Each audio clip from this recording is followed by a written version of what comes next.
सुप्रभात बच्चों। ऑनलाइन कक्षा में आप सभी का स्वागत है। मैं मनोज साहू। आज मैं पढ़ाने जा रहा हूँ आप लोगों को कक्षा 12वीं के आरोह पुस्तक के काव्यखंड के कविता कविता के बहाने, है ना। इस पाठ के कवि हैं कुंवर नारायण जी। आइए कुंवर नारायण जी के बारे में थोड़ा सा जानते हैं। जन्म हुआ है 19 सितंबर सन 1927 उत्तर प्रदेश में, है ना। प्रमुख रचनाएं चक्रव्यूह, परिवेश, हम तुम, अपने सामने कोई दूसरा नहीं, इन दिनों, ये सभी क्या है, काव्य संग्रह है। अगला आत्मजयी, ये क्या है, प्रबंध काव्य है। फिर आकारों के आसपास, ये कहानी संग्रह है। आज और आज के पहले, ये क्या है, समीक्षा है। फिर मेरे साक्षात्कार, ये उनका इंटरव्यू होगा। प्रमुख पुरस्कार, इनको क्या क्या पुरस्कार मिला है वो देखते हैं।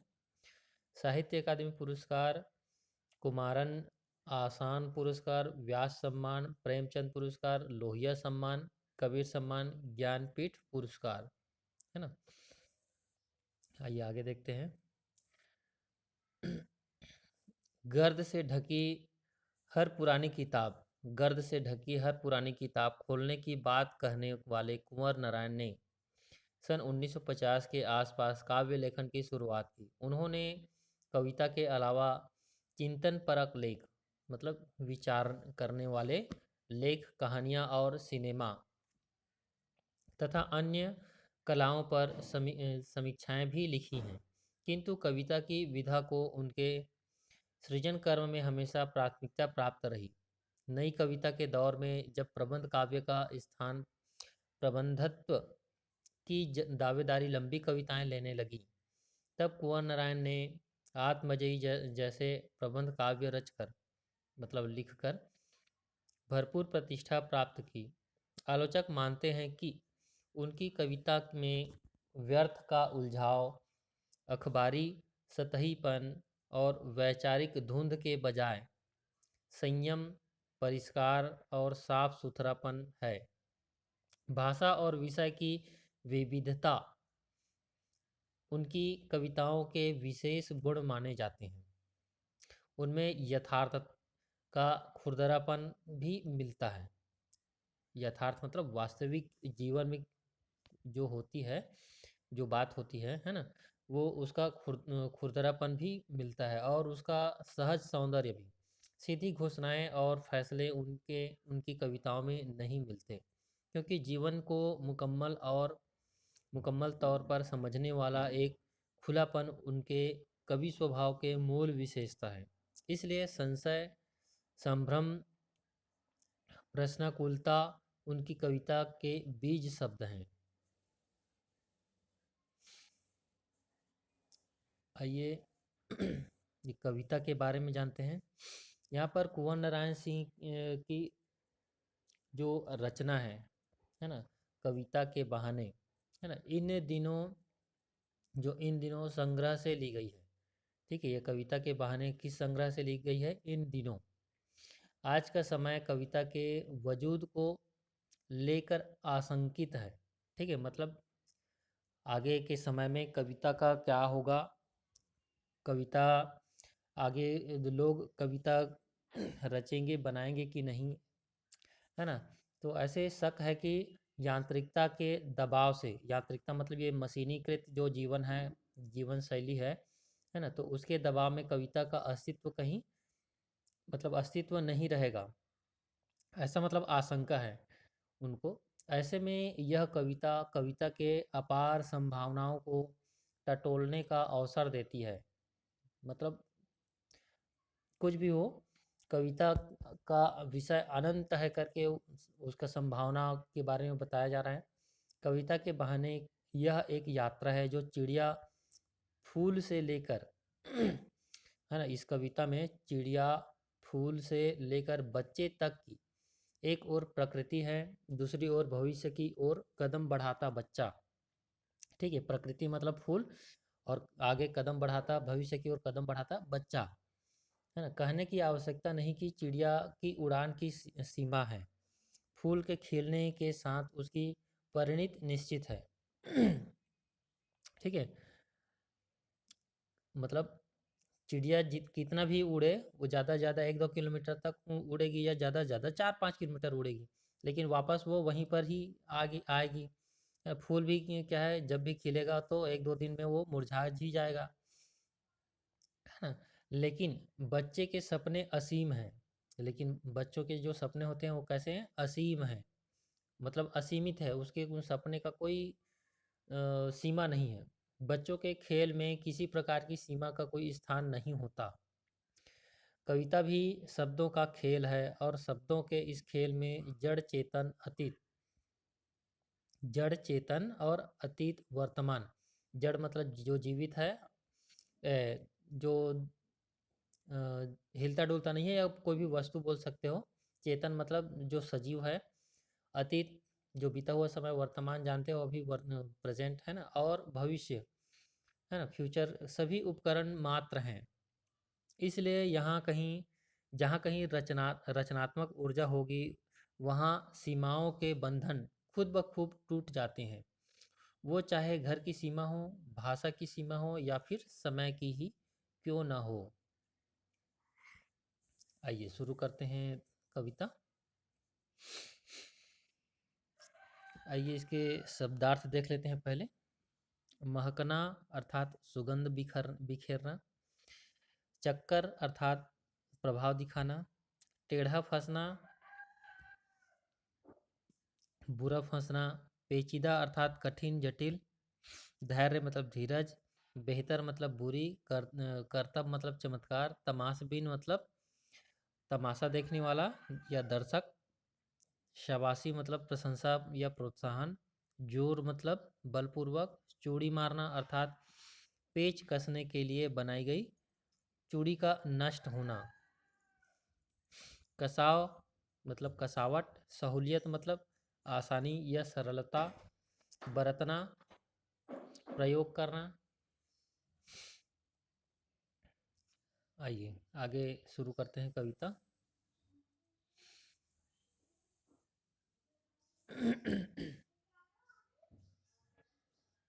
चलिए, कविता एक उड़ान है चिड़िया के बहाने, कविता की उड़ान भला चिड़िया क्या जाने, बाहर भीतर इस घर उस घर, कविता के पंख लगा उड़ने के माने, चिड़िया क्या जाने, है ना। आइए इसमें संदर्भ में लिखेंगे। प्रस्तुत काव्यांश हमारी पाठ्य पुस्तक आरोह भाग 2 के कविता के बहाने शीर्षक से लिया गया है। इसके कवि कुंवर नारायण जी हैं, है ना। प्रसंग में लिखेंगे, प्रस्तुत कविता के माध्यम से कवि ने कविता की तुलना चिड़िया की उड़ान से की है ना। यहाँ पर किसके किसके बीच तुलना हो रही है, कविता और चिड़िया की उड़ान, है ना। आइए आगे व्याख्या देखते हैं। कवि कहता है कि कविता कवि की कल्पनाओं की उड़ान होती है ना। कविता जो है कवि की कल्पनाओं की उड़ान होती है, जो चिड़िया की उड़ान को देखकर कल्पनाओं के पर लगाता है। जिस प्रकार से चिड़िया पंख लगाकर उड़ती है, उसी प्रकार कविता जो है कल्पना के पर लगाकर, पर मतलब पंख, कल्पना रूपी पंख लगाकर कविता उड़ती है। चिड़िया कभी एक घर कभी दूसरे घर में उड़ती है। चिड़िया कभी एक घर कभी दूसरे घर उड़ती है। चिड़िया की उड़ान की सीमा सीमित होती है, मतलब वो अपने आसपास जहाँ भी हो, अपने गली के आसपास ही उड़ती है। किंतु कविता की उड़ान असीमित है, उसकी कोई सीमा नहीं है। वह कवि की भावना व कल्पना के पंख लगाकर अनंत आकाश है ना। अनंत आकाश मतलब कि जिसकी कोई सीमा नहीं है।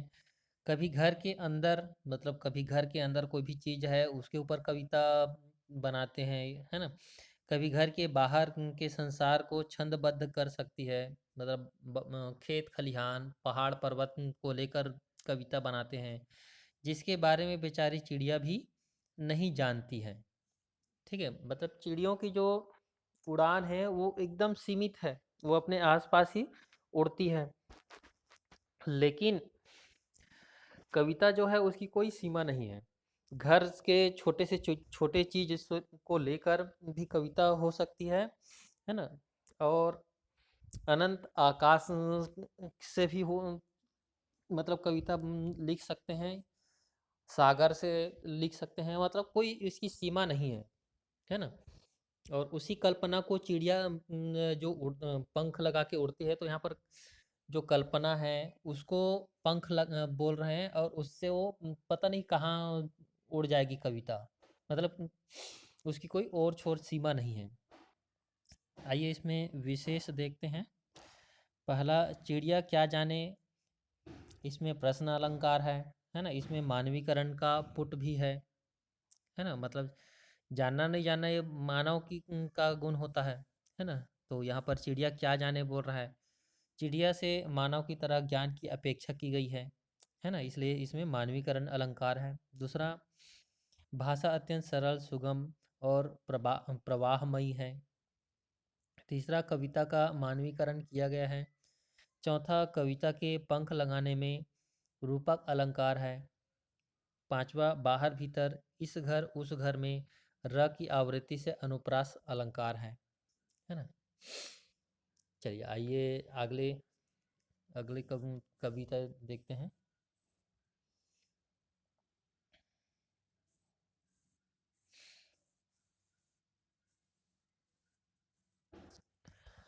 कविता खिलना है फूलों के बहाने, कविता का खिलना भला फूल क्या जाने। बाहर भीतर इस घर उस घर, बिना मुरझाए महकने के माने, फूल क्या जाने। है ना। आइए इसमें प्रसंग तो जैसे पहले कविता में बताया था वैसे ही रहेगा, संदर्भ प्रसंग देखते हैं, है ना। संदर्भ पहले बताया था वैसे रहेगा, प्रसंग में देखते हैं। आइए प्रसंग में लिखेंगे, उपरोक्त काव्यांश में कवि कविता की तुलना फूल से करता है ना। आइए अब, वहाँ पिछले कविता में चिड़िया के साथ तुलना कर रहे थे, है ना। अब इसमें फूल के साथ कर रहा है। आगे व्याख्या में देखते हैं। कवि कविता की तुलना फूलों से करते हुए कहता है कि कविता की उत्पत्ति फूलों की उत्पत्ति से में समानता है। ठीक है, कविता की तुलना फूलों से करते हुए कहता है कि कविता की उत्पत्ति और फूलों की उत्पत्ति में समानता है ना। फूल कलियों में प्रस्फुटित होने से खिल जाते हैं। फूल जो है कलियों के प्रस्फुटित, मतलब कली जो है वो उसके खिल प्रस्फुटित फटने से खिलता है ना। उसी प्रकार कवि के हृदय में कवि के हृदय में विचारों व भाव रूपी कली के प्रस्फुटित होने से पंक्तिबद्ध काव्य की रचना होती है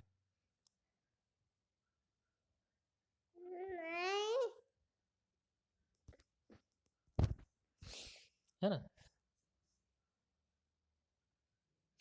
आइए यहाँ पर देखते हैं कि एक तरह फूल कली के फूटने से, प्रस्फुटन मतलब उसका फूटना समझ लो, है ना। तो कली के फटने से फूल खिलता है। तो यहाँ पर कवि के हृदय में, कविता के लिए क्या हो रहा है, कवि के हृदय में विचारों का जो भाव रूपी जो कली है ना, उसके फटने से पंक्तिबद्ध काव्य पंक्तिबद्ध काव्य की रचना होती है ना। कवि काव्य की रचना भी फूलों को देखकर कवि काव्य की रचना भी फूलों को देखकर प्रेरित होकर करता है, जैसे फूल भी नहीं जान पाते जिसे फूल भी नहीं जान पाते हैं। कविता और फूलों के अस्तित्व में भिन्नता होती है। ठीक है, वो दोनों की जो उत्पत्ति है ना, वो एक समान है। कविता और फूल की जो उत्पत्ति है वो एक समान है, लेकिन उसके जो अस्तित्व है ना, उसमें भिन्नता है ना। क्या भिन्नता है वो देखते हैं। फूलों की खुशबू घर के अंदर और बाहर भी फैलती है। फूलों की खुशबू, चलिए, फूलों की खुशबू घर के अंदर और बाहर फैलती है। और कुछ दिनों तक महकने के पश्चात, कोई भी फूल है और 2-4 दिन खिलता है, महकता है ना, उसके बाद उसके पश्चात एक दिन मुरझाना पड़ता है ना। लेकिन कविता का अस्तित्व घर के अंदर बाहर के साथ ही अनंत काल तक लोगों के हृदय में, मन, मस्तिष्क व स्मृति पटल पर अपनी जगह बनाए रहता है। ठीक है, यहाँ पर देखिए, फूल जो है कुछ ही दिन तक वो खिलकर महकता है, उसके बाद वो मुरझा जाता है। लेकिन कविता के लिए ऐसी बात नहीं है ना। कविता जो है घर के अंदर या बाहर या आकाश, अनंत आकाश में, ठीक है, कहीं भी, मतलब अनंत काल तक ये लोगों के हृदय में, कविता जो है लोगों के हृदय में अनंत काल तक मन, मस्तिष्क और स्मृति, मतलब यादों है ना, यादों की स्मृति पटल पर अपनी जगह बनाए रहता है। जिसके बारे में जिसके बारे में फूल को भी ज्ञान नहीं होता, है ना, इसके बारे में फूल को भी नहीं पता होता। अर्थात कविता कभी मुरझाती या मरती नहीं, वह लोगों के दिलों में, जुबान में जीवित रहती है, कभी नहीं मरती कविता, है ना। वहीं पर फूल जो है 2-4 दिन में खिल के मुरझा जाती है ना। तो ये अंतर है कविता और फूल में। आइए इसमें विशेष देखते हैं। पहला, यह कविता न तो गेय है न छंदबद्ध। इसमें तुकांतता और भाव की लय, तुकांतता और भाव की लय का अनूठा योग है ना। आइए दूसरा देखते हैं। भाषा अत्यंत सरल, सुगम और प्रवाहमयी है। तीसरा, बाहर भीतर, इस घर उस घर में, रह की आवृत्ति है, जैसे पिछले कविता में देखे हैं। तो इसमें अनुप्रास अलंकार है। कविता का खिलना भला फूल क्या जाने में ल की आवृत्ति से अनुप्रास अलंकार है।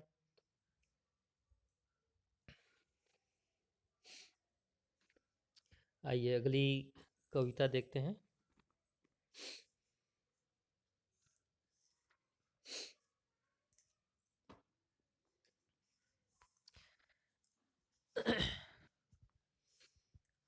आइए शुरू करते हैं कविता। कविता एक खेल है बच्चों के बहाने, बाहर भीतर, यह घर वह घर, सब घर एक कर देने के माने, बच्चा ही जाने, है ना। अब आइए इसमें प्रसंग देखते हैं इस कविता में। उपरोक्त काव्यांश में कवि ने कविता की तुलना नन्हे बच्चों से की है, छोटे बच्चों से की है। कैसे, देखते हैं व्याख्या में। कवि कहता है कि तुलना तुलना नन्हे बच्चों से कवि कविता की तुलना नन्हे बच्चों से करते हुए कहता है कि जिस प्रकार बच्चे अनेक प्रकार के खेल खेलते हैं, कभी घर के अंदर, कभी घर के बाहर, कभी अपने घर में खेलते हैं, कभी दूसरों के घर में खेलते हैं, है ना। अर्थात अपने अपने पराये का भेद किए बगैर वो सबके साथ पूरी आत्मीयता, मतलब मन लगाकर, मतलब हृदय से, आत्मीयता मतलब पूरा हृदय से और प्रेम से खेलते हैं, है ना। उसी प्रकार कवि अनेक शब्दों, यहाँ पर देखिए बच्चे कैसे खेल रहे हैं, कभी घर के बाहर, कभी अपने घर में, कभी दूसरों के घर में, है ना। कभी अपने पराये का भेद बिल्कुल नहीं करता, है ना।